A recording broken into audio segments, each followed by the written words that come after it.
promote online growth while ensuring quality.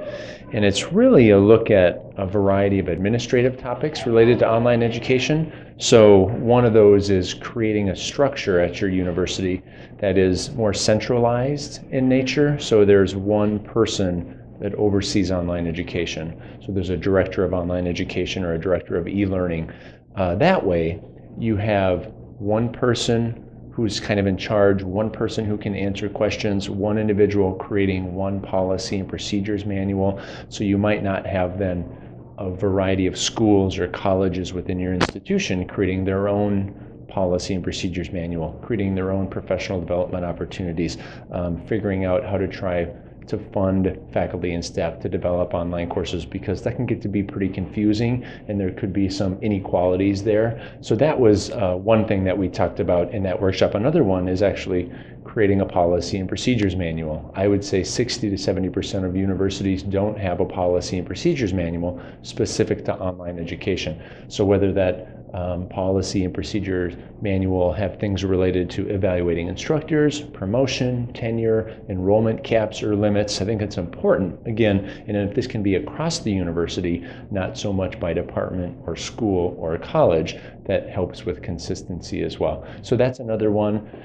So just a variety of things. Faculty buy-in is pretty important when it comes to online education and advancing online education at your institution or at colleges and universities in general. So things that you can do to promote online education, yet you pull in the faculty and you get their support. So we do the faculty for us who teach online do a lot of showcases or presentations on campus to other faculty to help promote online education. I always say, who better to promote online education to a full tenured faculty professor who's been teaching on your campus for 35 years and is resistant to online education than to hear from a full tenured faculty member who's been teaching on your campus for 35 years who's having success with online education.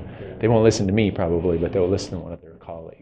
Pretty practical, like, create a policy and procedures manual or have a course review process in place, whether you use Quality Matters or you develop your own rubric. So they're pretty hands-on, practical, applicable things, but it's not always easy to do them. It can seem overwhelming depending upon where you're at.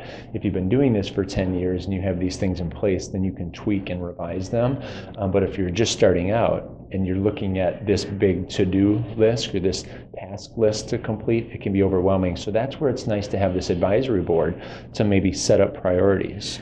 This is what we're going to do first, and this is what we need to do next, and you can kind of determine who might do what in regards to the items that need to get done at your university to advance online education.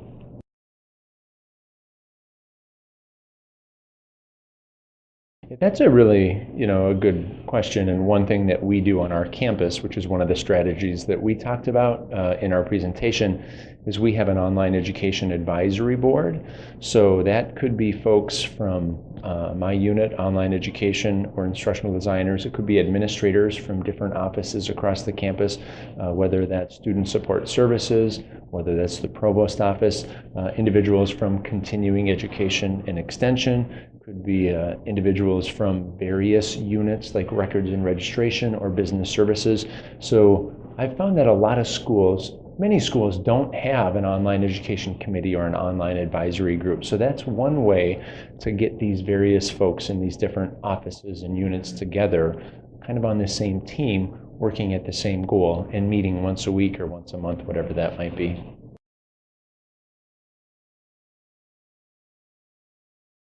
My institution, it's been more incremental. It's slow. Many times in institutions within higher education, change can be challenging.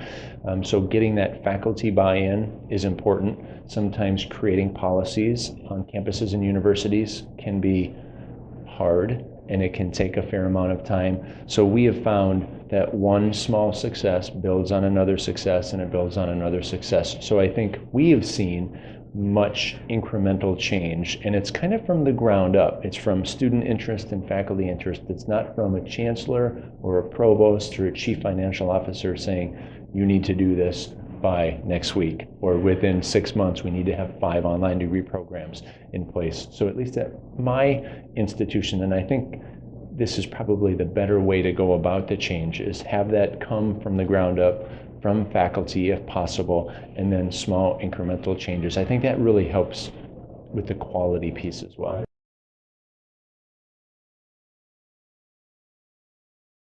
Sure. In regards to scaling, we almost do the opposite of what many institutions who want to grow quickly do. So an example will be an institution that wants to offer 10 online courses might pay someone $5,000 or $6,000 or $7,000 to develop a class, like a tenured full professor, and then they might take that class and have 6 or 8 or 10 or 12 adjuncts teach the class.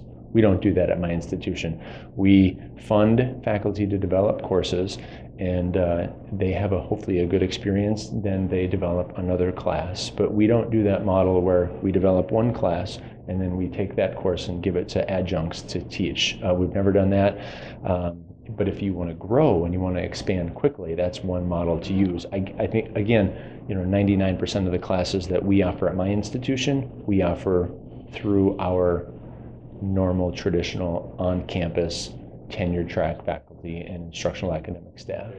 We recommend not going above 25 students. That's what we recommend, and there's actually a policy on my campus that states enrollments in online classes should not exceed enrollments in face-to-face classes.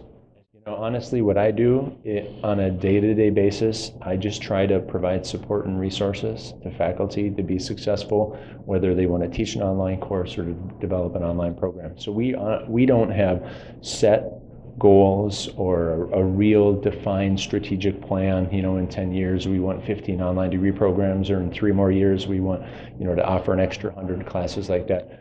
There's been pretty steady and significant growth on my campus, kind of doing things the way that we've done them. Yeah.